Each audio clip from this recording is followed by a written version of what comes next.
Learn how to use the motion sketch tool in Adobe After Effects. Let's check it out.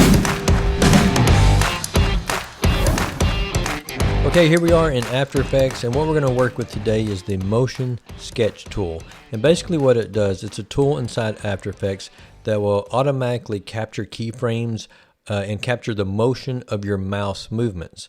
So whatever layer you're working with, it will basically animate that layer. So let me show you how it works here. All right, so we have a background layer on this composition. It's just a still image of a kind of a city landscape. Now I have another picture of a superhero that I'm going to drag and put it on top. So it's got to be the layer on top. And this is a transparent background, so it's a PNG image of just a superhero. Now I'm going to scale it down just a little bit. And what we want to do is we want to make our superhero kind of just fly through space. You'll start off to the left, fly, and then end off screen to the right. So we don't need to manually keyframe this in order to do the animation. We're going to use the motion sketch tool to do everything for us.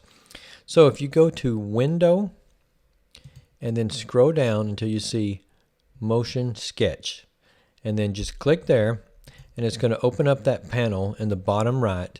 And what you see here is it says Motion Sketch, and then it has capture speed, has smoothing, then it has a couple of check boxes for show the wireframe and the background, and then it has start and duration. All right, the button that says start capture, that's what you're going to click when you're ready to capture. Now we're going to work with this top layer that I just dragged down, the superhero, and I'm going to make him go across the screen. So I'm going to move him off screen to the left where you don't see him in view. Now for this first time, I'm going to leave everything set to default. I'm going to leave capture speed at 100, smoothing at 1, and I'm going to leave wireframe checked and not background, and that way we'll see what happens. So I'm going to hit start capture.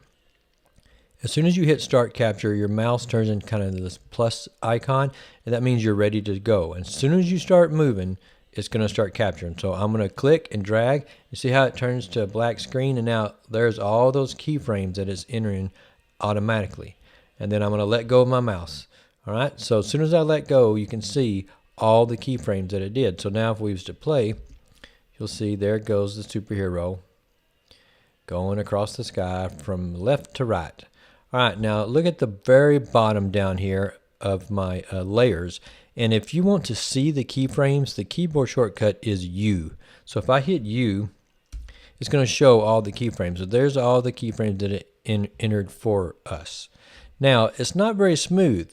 That's where the option of smoothing comes in. So I am going to undo what we did. And this time, I'm going to change the smoothing. So over here in the bottom right, I'm going to leave capture speed at 100, but I'm going to change the smoothing to about, let's go 30. All right?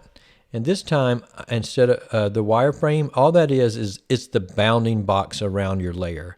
So the little square box around my superhero, that's what the wireframe is. So if I was to uncheck that, when I start moving, you wouldn't see the wireframe, the little box. The background, if I check background, this time when we go, you're not going to see a black screen. It's going to leave whatever the layers are underneath it visible. So I'm going to hit start capture. I'm going to move up here to the left. I'm going to start moving, and now you can see I don't see a black screen. I see my picture, and then I'm going to move to the far right. Now let's look how many keyframes we have. So if I hit U on the keyboard, we have far less keyframes because we made the smoothing up to like 30%. So if we play now, it's got a little smoother animation. All right, it didn't enter so many keyframes. All right, I'm going to undo that.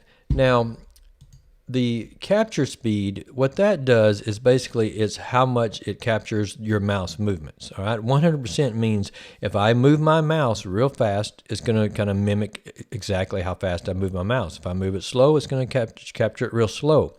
Now, if I was to lower the speed, if I was to do it 50%, then it would go 50% faster. It would capture faster. So I'm going to leave it at 100%. That's a good speed. This time I'm going to leave background off, and I'm going to capture. And then I'm going to go slow and then fast, and you can see how it looks. So here I go, slow, and then I'm just going to move my mouse real quick off screen. All right, so basically here's the capture. All right, he goes real slow and then he zooms off. All right, that's pretty much what the motion sketch tool does. It captures the movement of your mouse. So it can be a lot of fun, and it's real easy if you're getting started with After Effects to kind of get into animation. You can do a lot of cool things just with 2D images, and you can also draw shapes and stuff, and you can animate anything that's on the layer. You can make animate. The last thing that I want to show you though, let me undo this. If I was to start capturing, and I moved and I captured him to where he stops right in the middle of our picture there. All right, now if I was to play, he's going to go and then he's going to stop. Now if I wanted to continue from that point and capture another time, what you have to do is you have to move your work area bar to the point that you want to start. All right, and that's kind of where over here to the far right where it says start, those are the what frame you're at, frame per second. So if I was to move my work area bar over to this last keyframe, and then you look over there at the bottom right now, it's going to tell you what keyframe you're on. So it's going to start at 81. So now I'm going to hit start capture. I'm going to move him the rest of the way and then let go. And then now we captured twice. The first time he just went halfway, the second time we started from there. That's just a thing to note. If you stop your first capture and you need to add more animations, you're gonna need to move your work area bar. All right, that's pretty much it. That's the motion sketch tool in Adobe After Effects. Thanks for watching.